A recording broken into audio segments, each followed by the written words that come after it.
오늘의 줄 소식입니다. 27일 낮 1시 40분쯤 포천시 가산면의 한 섬유 공장에서 불이 났습니다. 이 불로 공장 건물 2개 동이 완전히 불에 탔지만 다행히 인명피해는 없었습니다. 아프리카 돼지열병 확산으로 김포시, 파주시, 연천군에서는 돼지 수매와 살처분이 진행 중인데요. 연천군 돼지를 포천시설에서 살처분하기로 결정했습니다. 28일부터 환경부가 아프리카 돼지열병 방역대 내 완충 지역에 대해 한시적으로 총기 포획을 허용하기로 했습니다. 기간은 다음 달 2일까지입니다. 호수와 산이 만나 더 풍성한 가을을 빚어내는 곳이 있습니다. 바로 경기도 포천의 산정호수인데요. 단풍이 한창인 산정호수를 다녀왔습니다.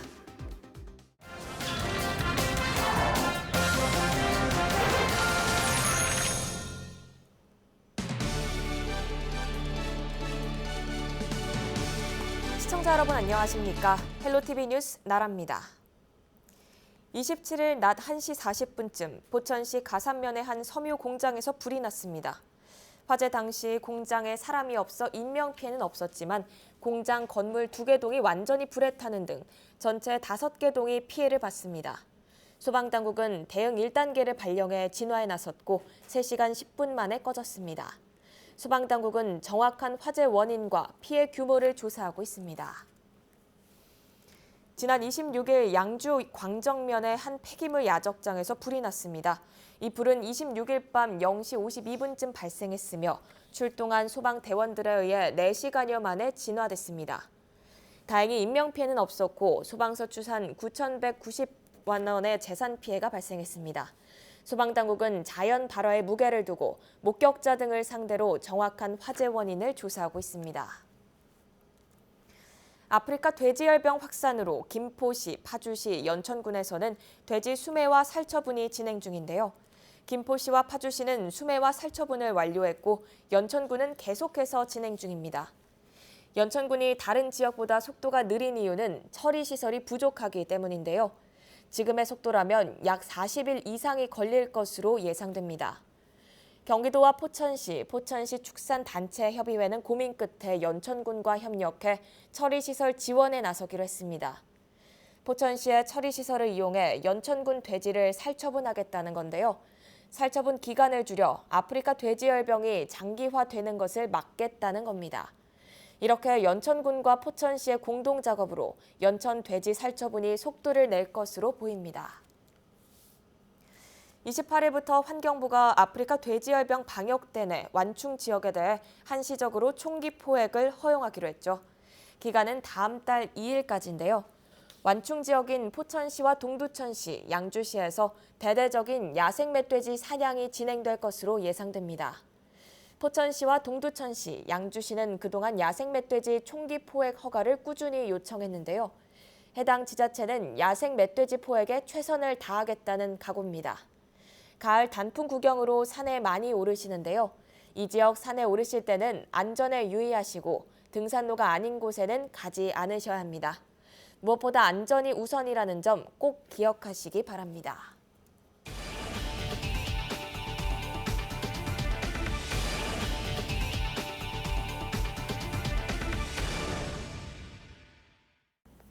호수와 산이 만나 더 풍성한 가을을 빚어내는 곳이 있습니다. 바로 경기도 포천의 산정호수인데요. 산에 오르지 않고도 가을산을 한껏 감상할 수 있고 즐길 거리가 가득해 남녀노소 모두에게 인기라고 합니다. 김초롱 기자가 다녀왔습니다. 가을이 곱게 수놓아진 명성산이 산정호수를 병풍처럼 둘러쌌습니다. 초록빛 산에는 노란 물감이 점점이 번지듯 가을물이 들어갑니다. 드넓게 펼쳐진 호수와 해발 920m에 이르는 명성산이 빚어낸 가을 풍경은 마치 한 폭의 그림 같습니다. 호숫가를 따라 조성된 산책로에는 관광객들이 가득합니다. 산에 오르지 않아도 가을산을 한껏 감상할 수 있다 보니 특히 어르신들이 좋아합니다. 여기서는 다 모든 걸 갖다 한꺼번에 다 볼 수 있으니까 뭐 물론 산에 가는 건 더 좋겠지만은 또 우리 나이 먹은 사람들은 또 이런 데서 저기 할 수 있는 게 한눈에 다 볼 수 있는 거예요. 얼마나 좋겠어요. 가을을 다 만끽할 수 있고. 구간마다 달리 펼쳐지는 멋진 가을 배경을 놓칠세라 연신 사진을 찍는 모습이 눈에 띕니다. 또 수상 레포츠를 통해 가을을 한층 더 색다르게 느낄 수 있습니다.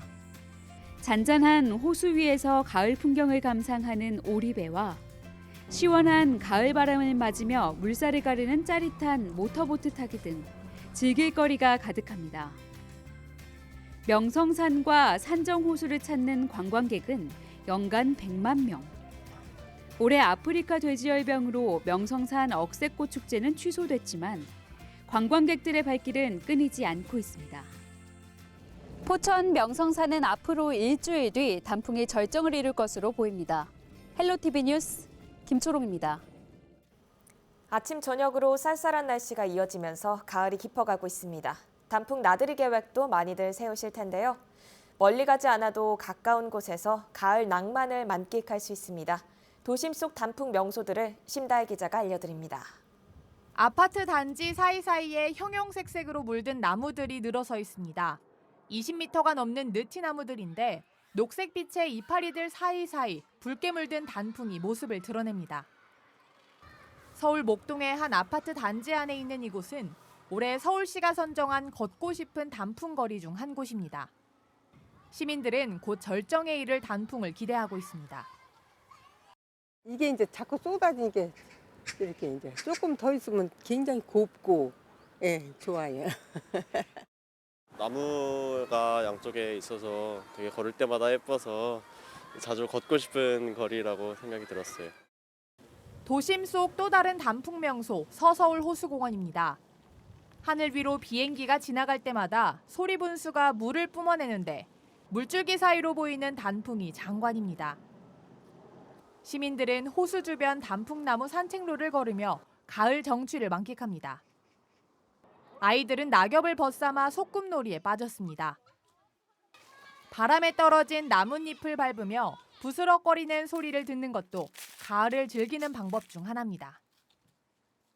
계획만 있지 머니까 막히니까 여기가 훨씬 좋고 편하고 이래서 자주 일주일에 서너 번씩. 서울의 단풍은 다음 주쯤이면 절정에 이를 것으로 보입니다. 멀리 갈 필요 없이 이렇게 가까운 도심에서 가을을 즐겨보는 건 어떨까요? 헬로티비 뉴스 심다혜입니다. 네, 이렇듯 전국 곳곳 단풍 명소에서는 이미 가을 나들이가 시작됐습니다. 인천 도심의 공원도 나무들이 서서히 형형색색 가을의 옷으로 갈아입기 시작했는데요. 스마트폰 출동, 깊어가는 인천 가을의 풍경을 이정화 기자가 전해드립니다. 곳곳으로 단풍이 울긋불긋 물들었습니다. 저는 지금 해마다 수도권 단풍 명소로 꼽히는 인천 대공원에 나와 있는데요. 확실히 사진으로 보는 것보다 훨씬 수려한 풍경이 눈앞에 펼쳐지고 있습니다. 청명한 가을 하늘 아래로 붉은 단풍나무가 길 따라 펼쳐졌습니다. 떨어진 낙엽을 밟아보니 가을의 정취가 물씬 느껴집니다. 나들이객들도 저마다 단풍나무 사이에서 짙어가는 가을의 추억을 남겨봅니다. 감수성이 좀 예민하다 보니까 금년 한 해도 지나가는구나 하는 그런 느낌이 들죠. 빨강, 노랑, 파랑 여러 가지 단풍을 봤을 때 너무 아름답다는 걸 느끼죠. 예, 자랄 때 파랗던 것들이 이게 단풍이 지니까 아주 그냥 화사하고 좋고 아주 기분이 상쾌하고 그렇습니다. 단풍을 봤으니 다음으로는 은행나무도 봐야겠죠. 이 가을날의 은행나무 숲은 마치 노란 물감을 풀어놓은 듯합니다. 인천의 대표 은행나무 명소로 유명세를 탄 공원. 규모는 크지 않지만 가까운 도심 속에서도 노랗게 물든 가을을 느낄 수 있어 시민들에게 인기가 좋습니다. 꽃보다 단풍이 더 아름답더라고요. 너무 멋지고 낭만적이고 친구들 이렇게 가끔 오면 진짜 좋아요 여기. 인천은 다음 달 초중순쯤 단풍이 절정을 맞아 가을의 향연을 더욱 만끽할 수 있을 것으로 보입니다. 헬로티비 뉴스 이정아입니다.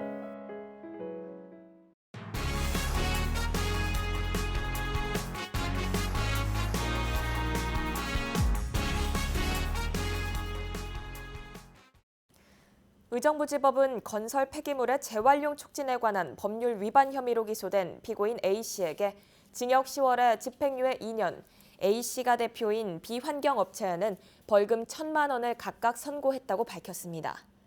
A씨는 국가와 의정부시 소유의 종교시설 토지에 환경업체를 설립하고 건설 폐기물을 처리하면서 지난 2016년까지 영업장 폐기물을 쌓아뒀습니다.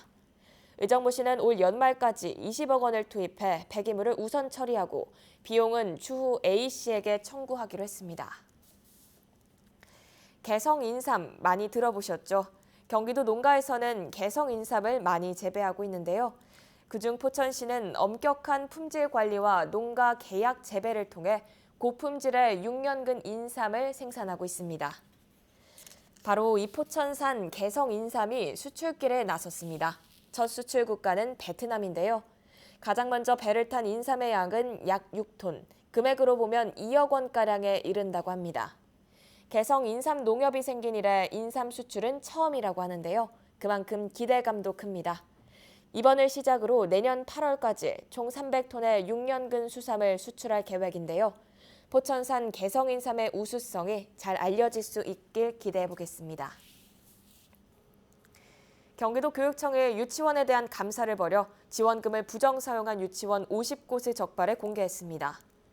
적발된 유치원은 사립 45곳과 공립 5곳이며 부정 사용 지원금은 45억 원에 이릅니다. 또 135억 원의 세금 탈루가 의심되는 유치원 40곳은 국세청에 통보할 예정입니다. 지난 6월부터 시작된 경기도 교육청의 유치원 감사는 이번이 5번째며 지금까지 감사 처분이 확정된 곳은 132곳입니다. 경기도가 개발 제한 구역 내 들어선 카페, 음식점 등 불법 시설물에 대해 드론 단속에 나섰습니다.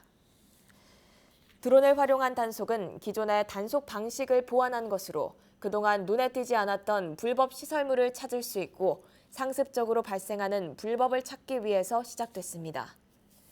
단속 대상은 임의로 건축물, 공작물을 지었거나 임목 벌채, 토지 형질 변경 등으로 적발된 불법 행위에 대해서는 원상 복구를 해야 합니다. 도는 불법 행위가 사라질 때까지 2-3개월 주기로 드론을 활용한 단속을 계속 진행하고 단속 지역도 단계적으로 확대해 나갈 계획입니다. 주택가 주차난, 심각한 사회 문제죠. 지자체가 공영주차장을 주민들에게 무료로 제공하는 사례가 있어 소개해드립니다. 바로 양주시 얘긴데요. 회천 4동 행정복지센터 인근의 공영주차장을 무료로 개방했습니다. 넓이가 3,800여 제곱미터로 자동차 131대가 주차할 수 있습니다. 양주시 관계자는 도시 팽창에 따른 주차 공간 부족 문제 해결을 위해 최선을 다할 것이라고 밝혔는데요. 다른 지자체도 이렇게 주차난 해소 노력을 해줬으면 좋겠네요. 양주시 시설관리공단이 2019년 전국 시군구 지방공단 우수사례 경진대회에서 리빙랩 프로젝트로 장려상을 수상했습니다. 리빙랩 프로젝트 시민들이 사회 문제를 직접 찾아내 스스로 해결하는 시민 주도형 혁신 프로젝트인데요. 올해 초부터 진행했습니다. 여기에 양주시 사회적경제지원센터, CJ헬로 나라방송 등이 함께 참여해 지역 문제 해결에 노력했다는 점이 특징인데요. 특히 무단 투기 해결, 자원 재활용 강화 등의 주제가 좋은 평가를 받았습니다. 시민과 기업이 함께 만들어가는 리빙랩 프로젝트로 양주시가 한층 더 밝아지길 기대해보겠습니다. 이어서 날씨 정보입니다. 화요일 우리 지역은 7도로 출발해 한낮 기온이 16도까지 올라 약간 서늘하겠습니다. 오전 한때는 미세먼지가 나쁨 수준을 보이겠으니 마스크를 챙겨 나가시기 바랍니다. 경기 북부 주간 날씨입니다. 수요일엔 아침 기온이 3도로 뚝 떨어져 쌀쌀하겠습니다. 한동안은 맑고 구름 많은 날씨가 이어지겠습니다. 날씨가 점점 쌀쌀해지고 있습니다. 아침 저녁으로 크게 일교차가 벌어지는데요. 활동 시간에도 난방을 조금씩 해주시기 바랍니다. 날도 점점 건조해지고 있으니 불씨 관리 잘 해주시기 바랍니다. 이상 날씨였습니다. 나라방송이 가을맞이 페이스북 이벤트를 진행합니다. 나라방송 페이스북 페이지에 올린 이벤트 게시물 아래 가을이 담긴 사진을 댓글로 달아주시면 추첨을 통해 선물을 보내드립니다. 시청자 여러분의 많은 참여 부탁드립니다. 이상으로 뉴스를 마칩니다. 저희는 언제나 지역 주민 여러분 곁에 있겠습니다. 함께해 주신 여러분 고맙습니다.